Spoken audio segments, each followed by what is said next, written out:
Hello students, welcome to SB academy. SB একাডেমির YouTube চ্যানেলে তোমাদের সকলকে স্বাগত জানাই। আজকে আমরা পড়ব ক্লাস 10-এর ইতিহাসের একটি টপিক। টপিকটা হচ্ছে 19 শতকের বাংলা সাময়িক পত্র, সংবাদপত্র ও সাহিত্যে সমাজের প্রতিফলন, অর্থাৎ সেই সময় সমাজে কি কি কুসংস্কার ছিল বা ইংরেজরা কেমন অত্যাচার করত, সেই সমস্ত ঘটনা সেই সময়কালের পত্রপত্রিকায় ছাপানো হতো, সেই সম্বন্ধে আজকে আমরা পড়ব।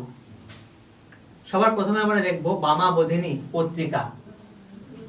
আচ্ছা, প্রত্যেকটা পত্রপত্রিকা সম্বন্ধে জানার আগে আমরা সেই পত্রপত্রিকা রিলেটেড ইম্পর্টেন্ট যে ফ্যাক্ট সেগুলো আগে জেনে নেব, সেগুলো মেমোরাইজ করে নেব, তারপরে তার বিষয়বস্তুতে যাব। সবার আগে আসছে বামাবোধিনী পত্রিকা। বামাবোধিনী পত্রিকা কত খ্রিস্টাব্দে প্রতিষ্ঠা করা হয় বা পাবলিশ করা শুরু হয়?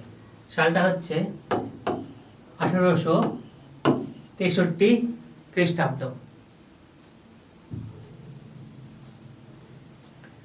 সালটা হচ্ছে 1863।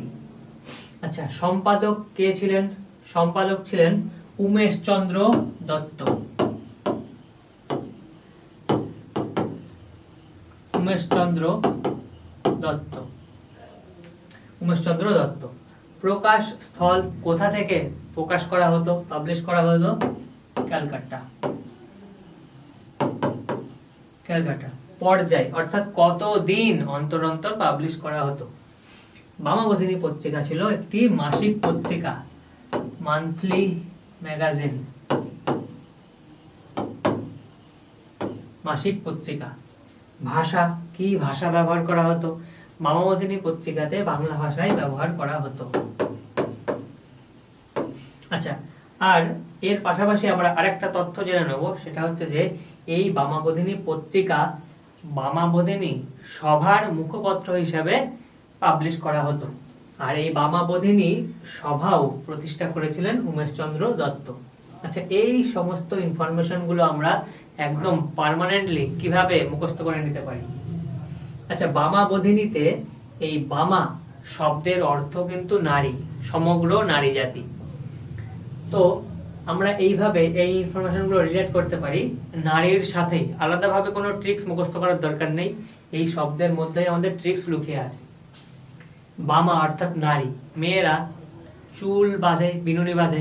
বিনুনিতে কতগুলি ফোল্ড ব্যবহার করা হয়? 3টে ফোল্ড, 3 ফোল্ড। অনেক সময় ছোট মেয়েরা দুটো বিনুনি বাঁধে দুই দিকে, তো দুটো বিনুনিতে 3টে 6টা ফোল্ড, অর্থাৎ 6-3। তো এইভাবে আমরা 1863টা মনে রাখতে পারি। আচ্ছা, আমরা শুধু 63 কেন মনে রাখবো? তার কারণ এই বামাবোধিনী পত্রিকার পাশাপাশি অন্য যে পত্রপত্রিকা আমরা পড়ব সেগুলো মোটামুটি প্রায় সমসাময়িক সময়ে কিন্তু রিলিজ করা শুরু হয়েছিল, এবং ওইগুলোর সালও প্রায় সিমিলার, তো ঘুরিয়ে যেতে পারে। এই জন্য আমরা 1863টা এইভাবে মনে রাখবো। আচ্ছা, সম্পাদক কে ছিলেন? উমেশচন্দ্র দত্ত। উমেশের মধ্যে উমেশ কেশ সাউন্ডিং করছে, তো মেয়েদের মাথায় লম্বা কেশ থাকে। এইভাবে আমরা বামাবোধিনী পত্রিকার সম্পাদক উমেশচন্দ্র দত্ত নামটা মনে রাখতে পারি। প্রকাশ স্থল কলকাতা, এটা ইজিলি মনে থাকবে, তার কারণ কলকাতার আশেপাশের এরিয়ার নারীদের জীবন সম্পর্কে আর কি লেখা হতো। পর্যায় মান্থলি ম্যাগাজিন ছিল, মাসিক পত্রিকা ছিল। কিভাবে মনে রাখবো? ট্রিকটা একটু ফানি হবে, কিন্তু আমরা এইভাবে ইমাজিন করে নেব যে এখন বেশিরভাগ মহিলা বা কিছু মহিলা তো যাই, তারা মাসে একবার পার্লারে তো যাবেই। তো আমরা এইভাবে আর কি, এটা যে ছিল একটা মাসিক পত্রিকা, আমরা মনে রাখতে পারি এইভাবে। আচ্ছা, আর ভাষা বাংলা, এটা আমরা ইজিলি মনে রাখতে পারি। আচ্ছা, এবার আমরা দেখব যে এই বামাবোধিনী পত্রিকার বিষয়বস্তু কি ছিল। এই বামাবোধিনী পত্রিকায় কেমন টাইপের লেখালেখি পাবলিশ করা হতো? সামাজিক চিত্র, অর্থাৎ তৎকালীন রক্ষণশীল সমাজে নারীদের অবরুদ্ধ জীবনের কাহিনী সম্পর্কে লেখালেখি করা হতো এখানে। মানে মেয়েদের জীবনযাত্রা কেমন ছিল, যেমন শিক্ষার অধিকার ছিল না, সাধারণত মেয়েরা বাড়ি থেকে বেরিয়ে অন্য জায়গায় যেতে পারতো না একা একা স্বাধীনভাবে। এই সমস্ত লেখালেখি আর কি বামাবোধিনী পত্রিকাতে পাবলিশ করা হতো। আর তার পাশাপাশি নারীদের লেখালেখিও পাবলিশ করা হতো, তবে সেই ক্ষেত্রে নারীরা তাদের নিজেদের নাম ব্যবহার করতো না, নিজেদের নামের পরিবর্তে একটা বানানো নাম ব্যবহার করে তাদের লেখালেখি পাবলিশ করতো এই পত্রিকাতে। তারপরে পারিবারিক শিক্ষা অর্থাৎ স্বাস্থ্য রক্ষা, শিশু পালন, নীতি শিক্ষা বিষয়ক নিয়মিত লেখালেখি এখানে করা হতো।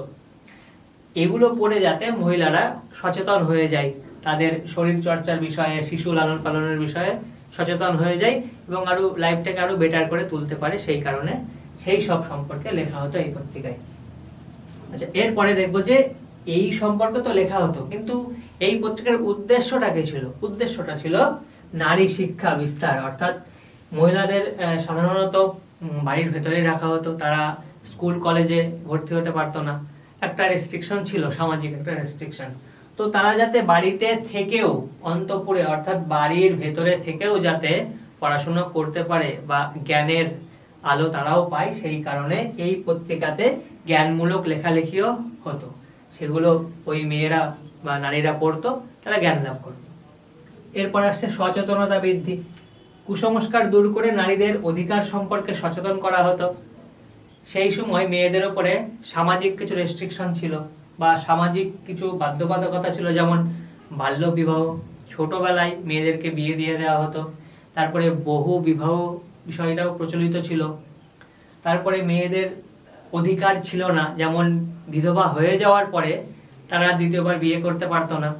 তো বিধবা বিবাহ জিনিসটা, বিষয়টা যে খারাপ নয়, সেই বিষয়ে মেয়েদেরকে সচেতন করা শুরু হয়েছিল এবং তার পাশাপাশি সাধারণ মানুষকেও সচেতন করা শুরু হয়েছিল। আচ্ছা, এর পাশাপাশি বামা অর্থাৎ নারী মুক্তি, যেমন বাল্য বিবাহ, বহু বিবাহের বিরুদ্ধে ও বিধবা বিবাহের পক্ষে জনমত গঠন করার চেষ্টা করা হতো। মানে সাধারণ মানুষকে সচেতন করে, বিশেষ করে নারীদেরকে সচেতন করে সবাইকে সমবেত করার চেষ্টা করা হয়েছিল, যে নারীরাও যাতে নিজেদের অধিকারের বিষয়ে সচেতন হয় এবং আলটিমেটলি তারাও এক প্রকার তাদের আওয়াজ ওঠায়। নেক্সট দেখবো হিন্দু প্যাট্রিয়ট। হিন্দু প্যাট্রিয়ট পত্রিকার আমরা তথ্যগুলো সবার আগে দেখে নেব। প্রতিষ্ঠা বর্ষ, হিন্দু প্যাট্রিয়ট পত্রিকা কত সাল থেকে পাবলিশ করা শুরু হয়? সালটা হচ্ছে 1853। একটু আগে বললাম ওই যে বামাবোধিনী পত্রিকা 1863, এই পত্রিকা 1853, স্বাভাবিকভাবে ঘুরিয়ে যাবে। তো আমরা কিভাবে মনে রাখবো এটা, তার জন্য একটা ট্রিক্স আছে। তার আগে আমরা এই তথ্যগুলো দেখে নিই। হিন্দু প্যাট্রিয়ট পত্রিকার সম্পাদক কে ছিলেন? হিন্দু প্যাট্রিয়ট পত্রিকার দুটো সম্পাদক ছিলেন, ইম্পর্টেন্ট, গুরুত্বপূর্ণ। প্রথম সম্পাদক ছিলেন হিন্দু প্যাট্রিয়ট পত্রিকার যিনি সম্পাদক, তার নামটাই বেশি ইম্পর্টেন্ট হিসাবে ধরা হয়, কিন্তু প্রথম ব্যক্তির নামও আমাদের মনে রাখতে হবে। প্রথম ব্যক্তি ছিলেন গিরিশ চন্দ্র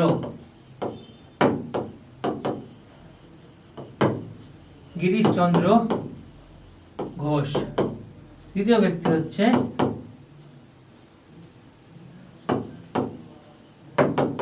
হরিশচন্দ্র মুখোপাধ্যায়।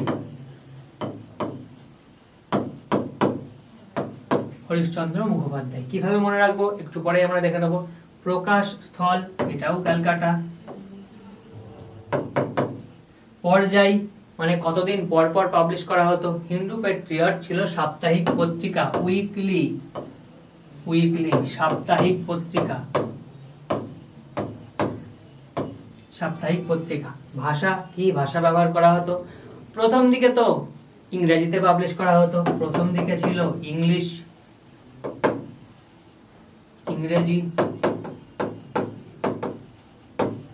তারপরে 1856 থেকে বাংলাতে পাবলিশ করা শুরু হয় হরিশচন্দ্র মুখোপাধ্যায় সম্পাদক হওয়ার পর থেকে। আচ্ছা, এবার এই তথ্যগুলো আমরা কিভাবে মনে রাখতে পারি? আচ্ছা, আমরা এইভাবে মনে রাখবো, এই যে হরিশচন্দ্র আর গিরিশচন্দ্র, হিন্দু প্যাট্রিয়টের সাথে আমরা কানেক্ট করব কিভাবে? হিন্দু প্যাট্রিয়টে হিন্দু আছে, আর আমাদের হিন্দু ধর্মে, আমাদের যে সনাতন ধর্মে আমরা ভগবান মানি, যেমন আমরা মনে করি যে পাহাড়ে গিরি, যেমন ভোলা বাবা পাহাড়ে থাকে, গিরিতে থাকে, কৈলাস পর্বতে। তো এইখান থেকে আমরা গিরি এই ওয়ার্ডটা ব্যবহার করতে পারি। তারপরে হরি ভগবান। তাহলে গিরিশচন্দ্র ঘোষ আর হরিশচন্দ্র মুখোপাধ্যায়, এই দুটো ব্যক্তির নাম যে হিন্দু প্যাট্রিয়ট পত্রিকার সাথে যুক্ত, আমরা এইভাবে মনে রাখতে পারি। আচ্ছা, আর উইকলি, এটা যে উইকলি বা সাপ্তাহিক পত্রিকা, এটা আমরা কিভাবে মনে রাখতে পারি? আমরা এইভাবে মনে রাখতে পারি যে আমরা প্রত্যেক সপ্তাহে কোনো না কোনো একটা দিন কোনো একটা নির্দিষ্ট ভগবানকে পুজো করে থাকি। যেমন প্রত্যেক সোমবারে আমরা শিবের পুজো করি।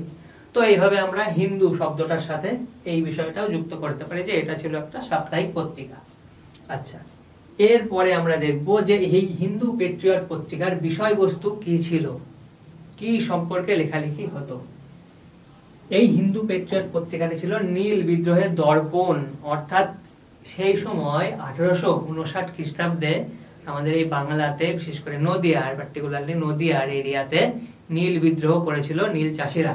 সেই নীল চাষিদের উপরে যেমন যে টাইপের অত্যাচার করা হতো নীল সাহেবদের দ্বারা, তাদের বাধ্য করা হতো নীল চাষ করতে, তাদের অগ্রিম দাদন দেওয়া হতো, এবং সেই কারণে তারা নীল চাষ করার পরে ওই নীল সাহেবদেরকেই কম দামে, তাদের নির্ধারিত দামে নীল বিক্রি করতে বাধ্য থাকতো ওরা।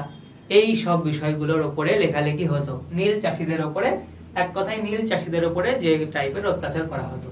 এর পাশাপাশি সাঁওতাল বিদ্রোহ, ইংরেজরা সাঁওতালদের উপরে ট্যাক্স চাপিয়েছিল, রাজস্ব আদায় করা শুরু করেছিল। তারপরে সাঁওতালদের জন্য যে দামিনী কোহ স্থানটা নির্ধারিত করা হয়েছিল, সেইখানেও ট্যাক্স চাপানো হয়, যার ফলে আর কি সাঁওতালরা বিদ্রোহ শুরু করে।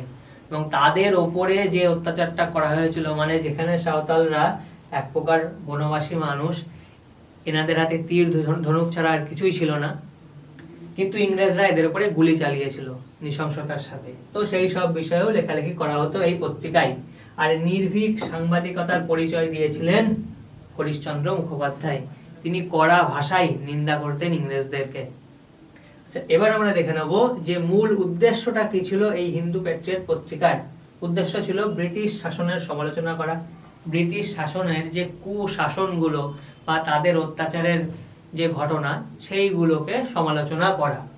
আচ্ছা, এর পাশাপাশি এই যে নীল চাষিদের অধিকার, নীল চাষিদের অধিকার নিয়ে আলোচনা করা হতো। যেমন ওই 1859 ওই নীল বিদ্রোহের পরে এই হিন্দু পেট্রিয়ট পত্রিকায় নীল চাষিদের অত্যাচারের সম্পর্কে যা যা লেখা হয়েছিল, সেগুলো এক প্রকার সাধারণ মানুষকে সচেতন করেছিল। শুধু ভারতেই নয়, ভারতের বাইরেও, সারা ভারত বলা যেতে পারে, ভারতের বাইরেও সবাই জানতে পেরেছিল এই পত্রিকার মাধ্যমে। এর ফলে ইংরেজ সরকার চাপে পড়ে 1860 খ্রিস্টাব্দে নীল কমিশন গঠন করতে বাধ্য হয়েছিল। এরপরে রাজনৈতিক সচেতনতা, ভারতীয়দের রাজনৈতিক দিক থেকে সচেতন করে তোলার জন্য, যেমন কলকাতার যে মধ্যবিত্ত বা উচ্চবিত্ত মানুষগুলো ছিল, এরা সাধারণত গ্রামের মধ্যেকার মানুষদের বা চাষিদের জীবন সম্পর্কে এদের কোনো ধারণাই ছিল না। তো তাদেরকে একবার সচেতন করে তোলার জন্য এই পত্রিকায় ওই কৃষকদের উপরে অত্যাচার, নীল চাষিদের উপরে অত্যাচার, এইগুলোর উপরে লেখালেখি করা হতো। আচ্ছা, এরপরে আসছে গ্রাম বার্তা প্রকাশিকা পত্রিকা। আমরা সবার আগে দেখে নেব যে প্রতিষ্ঠা বর্ষ কত সাল থেকে প্রকাশ করা শুরু হয়। গ্রাম বার্তা প্রকাশিকা পত্রিকা প্রকাশ করা শুরু হয় 1863 থেকে। একদম বামাবোধিনী পত্রিকা যেই সাল থেকে পাবলিশ করা শুরু হয়, রীতিমতো ঘুলিয়ে যাবে, কানেক্ট করে দেবো। আচ্ছা, সম্পাদক কে ছিলেন? সম্পাদক ছিলেন হরিনাথ মজুমদার। হরিনাথ মজুমদার। আচ্ছা, প্রকাশ স্থল ইম্পর্টেন্ট, এইটা প্রকাশ স্থলটা ছিল বর্তমান বাংলাদেশের কুষ্টিয়াতে। কুষ্টিয়া, এটা ইম্পর্টেন্ট, তার কারণ এটা একটা ইউনিক জায়গা, বর্তমান বাংলাদেশের মধ্যে পড়ে। আর আগের দুটো তো কলকাতাতে, এই জন্য এটা ভালো করে মুখস্থ করবে। আচ্ছা, পর্যায়, কতদিন পর পর এই পেপারটা পাবলিশ করা হতো? এটা হচ্ছে 15 দিন। এটা ছিল একটা পাক্ষিক পত্রিকা, পাক্ষিক পত্রিকা। আচ্ছা, আর ভাষা কি ভাষা ব্যবহার করা হতো? বাংলা ভাষা ব্যবহার করা হতো, বাংলা ভাষা ব্যবহার করা হতো। আচ্ছা, এর পাশাপাশি আর একটা গুরুত্বপূর্ণ তথ্য দিয়ে দিই। এই হরিনাথ মজুমদার কাঙাল হরিনাথ নামেও কিন্তু পরিচিত। কাঙাল হরিনাথ নামেও পরিচিত। আচ্ছা, এরপরে আমরা দেখে নেব যে এই পত্রিকার বিষয়বস্তু কি ছিল?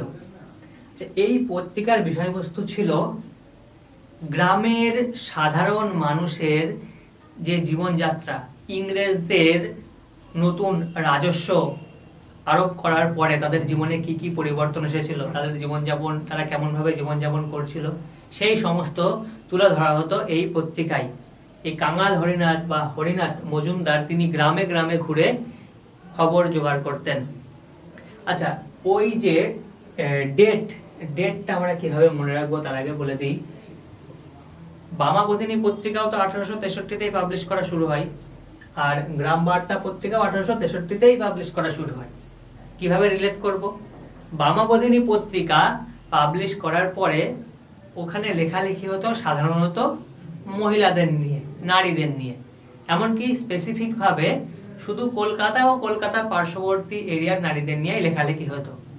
গ্রামের নারীদের কি অবস্থা বা গ্রামের সাধারণ মানুষের কি অবস্থা সেই সম্পর্কে লেখা হতো না।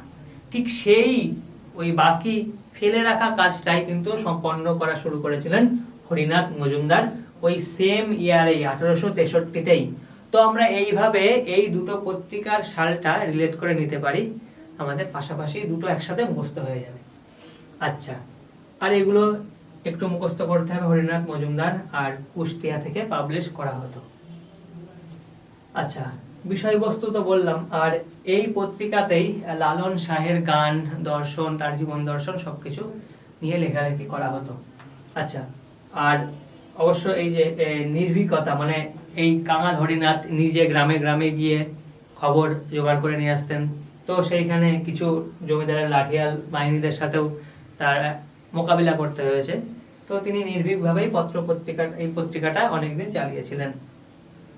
আচ্ছা, মূল উদ্দেশ্য কি ছিল এই পত্রিকার? এই পত্রিকার উদ্দেশ্য ছিল গ্রামীণ সাংবাদিকতা। একটু আগে যেটা বললাম যে অন্যান্য যে পত্রিকাগুলো সেগুলো সাধারণত শহরের মানুষ ও শহরের আশেপাশের এরিয়ার অবস্থা নিয়ে লেখালেখি তারা করত, কিন্তু এই একটা ইউনিক পত্রিকা যেখানে সাধারণ মানুষ ও গ্রামের সাধারণ মানুষের সম্পর্কে লেখা হতো, তাদের জীবনযাপন কেমন ছিল সেই সম্পর্কে লেখা হতো।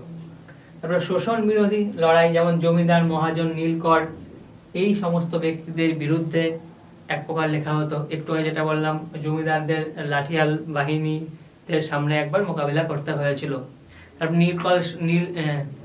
তারপর নীলকর সাহেবদের যে অত্যাচার, তাদের দাদন দেওয়ার পদ্ধতি, কিভাবে কৃষকদের ট্রাপ করা হতো, তো এই বিষয়গুলো সম্পর্কে লেখা হতো। আর দরিদ্রের অধিকার, সাধারণ মানুষদের অধিকার, সাধারণ মানুষদের কি কি বিষয়ের ওপরে অধিকার আছে, যেমন হিউম্যানিটিস, যে মানে সাধারণ মানুষদের কোন কোন বিষয়ের অধিকার আছে, সাধারণ অধিকারগুলোর বিষয়ে সচেতন করা, এই সমস্ত কাজগুলো করা হয়েছিল এই গ্রাম বার্তা পত্রিকাতে। তো এটা গেল আমাদের থিওরি পার্ট। এবার তোমরা এই কোশ্চেনগুলো উত্তর দেওয়ার চেষ্টা করবে। আশা করি প্রত্যেকটা প্রশ্নের উত্তর দিতে পারবে যদি ক্লাসটা খুব ভালো করে দেখে থাকো। প্রথমে পজ করে নেবে, উত্তরটা দেওয়ার চেষ্টা করবে, তারপরে তো আমি উত্তর বলেই দেবো। প্রথমে উত্তরটা দেওয়ার চেষ্টা করো। বামাবোধিনী পত্রিকার সম্পাদক কে ছিলেন? বামা অর্থাৎ নারী, নারীদের কি থাকে? কেশ থাকে লম্বা, অর্থাৎ কেশ উমেশ চন্দ্র Dutta, right answer. Next, Bamabodhini পত্রিকা প্রথম কবে প্রকাশিত হয়? বামা অর্থাৎ নারী, চুল ভাঁধে বিনুনি করে, 3টে ফোল্ড থাকে, 3 আর এই 6, দুটো বিনুনি বাঁধলে 6টা ফোল্ড, অর্থাৎ 1863 সালে, রাইট আনসার। নেক্সট, বামাবোধিনী পত্রিকা ছিল একটি কেমন পত্রিকা? বামাবোধিনী পত্রিকা, বামা নারী, কিছু কিছু নারীরা পার্লারে যায়, মাসে একবার হলেও যাবে, অর্থাৎ মাসিক পত্রিকা। নেক্সট, বামাবোধিনী সভার প্রতিষ্ঠাতা কে ছিলেন? বামাবোধিনী সভার প্রতিষ্ঠাতাও কিন্তু উমেশচন্দ্র দত্তই ছিলেন। নেক্সট, বামাবোধিনী পত্রিকার মুখ্য উদ্দেশ্য কি ছিল? আচ্ছা, বামাবোধিনী পত্রিকা তো সাধারণত নারীদের সম্পর্কেই লেখা হতো, নারী শিক্ষার প্রসার ও অধিকার রক্ষা। নেক্সট, বামা শব্দের অর্থ কি? এটা তো ভীষণ ইজি, এতক্ষণ ধরে বলছি। নারী বা মহিলা বা সমগ্র নারী জাতিকেও বোঝানো হয়।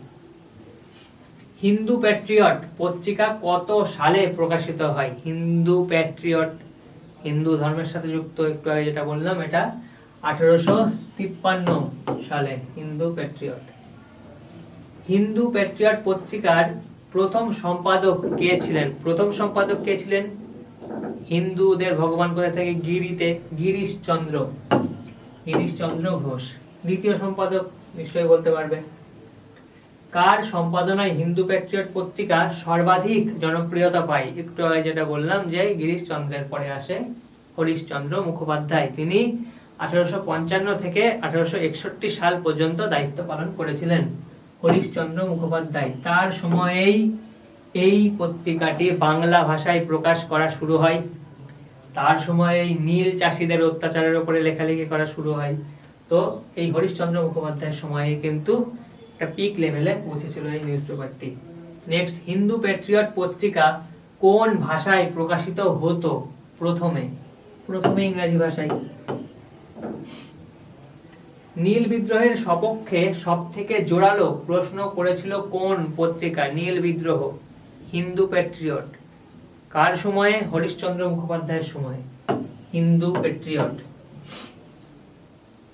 গ্রামবার্তা প্রকাশিকা পত্রিকা প্রথম কবে প্রকাশিত হয়? ওই যে বামাবোধিনী পত্রিকার সাথেই কানেক্টেড, 1863। নেক্সট, গ্রামবার্তা প্রকাশিকা পত্রিকার সম্পাদক কে ছিলেন? একটু আগে যেটা বললাম, সাধারণ মানুষ, খুবই সাধারণ মানুষ, সরল সাধারণ মানুষ, হরিনাথ মজুমদার। হরিনাথ মজুমদার কোন নামে অধিক পরিচিত ছিলেন? একটু আগে যেটা বললাম, কাঙাল হরিনাথ নামেও তিনি পরিচিত ছিলেন। নেক্সট কোশ্চেন, গ্রামবার্তা প্রকাশিকা পত্রিকাটি কোথা থেকে প্রকাশিত হতো? যেটা বললাম ইউনিক, প্লেসটা ইউনিক, অন্যান্য পত্রিকার থেকে একটু আলাদা, কুষ্টিয়ার কুমারখালী থেকে। নেক্সট, 19 শতকের গ্রামীণ মানুষের ওপর জমিদার ও মহাজনদের অত্যাচারের কথা জানা যেত কোন পত্রিকা থেকে? কোন পত্রিকা 19 শতকের জমিদার ও মহাজনদের? এটা হচ্ছে গ্রামবার্তা পত্রিকা। হিন্দু প্যাট্রিয়ট পত্রিকার মালিক কে ছিলেন? এটা ক্লাস চলাকালীন বলা হয়নি। হিন্দু প্যাট্রিয়ট পত্রিকার সম্পাদক তো ছিলেন গিরিশচন্দ্র মুখোপাধ্যায় এবং পরে গিরিশচন্দ্র দত্ত ঘোষ। প্রথমে ছিলেন গিরিশচন্দ্র ঘোষ, তারপরে হরিশচন্দ্র মুখোপাধ্যায়। কিন্তু হিন্দু প্যাট্রিয়ট পত্রিকার মালিক ছিলেন মধুসূদন রায়। বামাবোধিনী পত্রিকা কত বছর ধরে চলেছিল? বামাবোধিনী পত্রিকা কত বছর ধরে চলেছিল? প্রায় 60 বছর ধরে।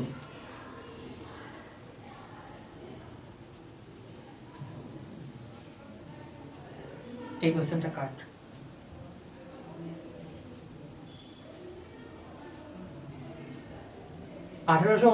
থেকে 60 সালের নীল বিদ্রোহের ইতিহাস জানতে কোন পত্রিকাটি অপরিহার্য? কোন পত্রিকায় নীল বিদ্রোহ সম্পর্কে লেখা হতো? হিন্দু প্যাট্রিয়ট পত্রিকা। লর্ড লিটনের দেশীয় মুদ্রণ আইন বা ভার্নাকুলার প্রেস অ্যাক্টের প্রতিবাদ করেছিল কোন পত্রিকা? কোন পত্রিকা ব্রিটিশদের বানানো আইন বা কুশাসনের বিরোধিতা করত? কোন পত্রিকা? হিন্দু প্যাট্রিয়ট।